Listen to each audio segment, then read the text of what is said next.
अब जैसे मैं एक उदाहरण दूँ, कोरोना के समय कैसे निर्णय लिए,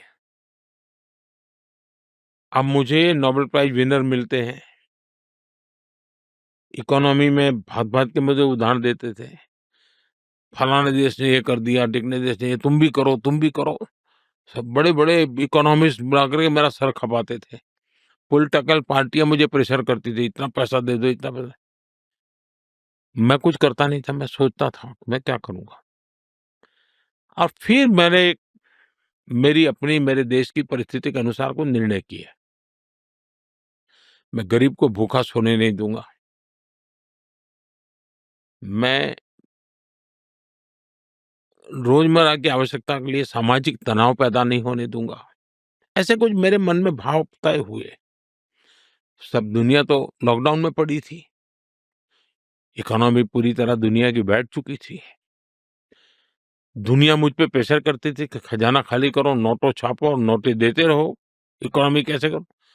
मैं उस रास्ते पे जाना नहीं चाहता था। लेकिन अनुभव ये कहता है कि मैंने जिस रास्ते पर चला, एक्सपर्ट के ओपिनियन मैंने सुने थे, समझने का प्रयास भी किया था, विरोध भी नहीं किया था।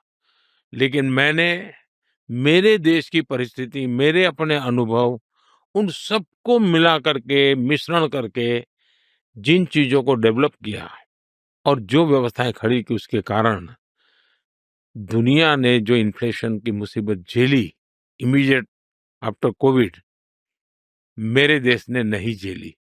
मेरा देश आज लगातार दुनिया की बड़ी इकोनॉमी में तेज गति से प्रगति करने वाला है। उसका मूल कारण उस संकट के समय बड़े धैर्य के साथ कोई दुनिया भर की थियरी को लागू करने के मोह में पड़े बिना, अखबार वालों को अच्छा लगेगा, बुरा लगेगा, अच्छा छपेगा, अच्छा नहीं छपेगा, आलोचना होगी, ये सारी चीज़ों से परे रह करके मैंने बेसिक फंडामेंटल पर फोकस करते हुए काम किया और मैं सफलता के साथ आगे बढ़ा। तो मेरी इकोनॉमी को भी लाभ हुआ, तो मेरी कोशिश ये रही कि भई मैं इन्हीं चीज़ों को लेकर के चलूँ। दूसरा, मेरी रिस्क टेकिंग कैपेसिटी बहुत है। मैं ये नहीं सोचता हूँ मेरा क्या नुकसान होगा।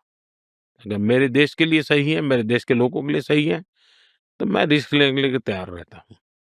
और दूसरा, मैं ओनरशिप लेता हूँ।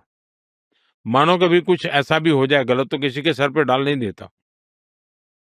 मैं खुद ज़िम्मा लेता हूँ कि यस, मैं खुद खड़ा रहता हूँ। और जब आप ओनरशिप लेते हैं ना, तो आपके साथी भी आपके प्रति समर्पित भाव से जुड़ जाते हैं। उनको लगता है ये आदमी हमें नहीं डुबो देगा, हमें मरवा नहीं देगा, ये खुद खड़ा रहेगा हमारे साथ।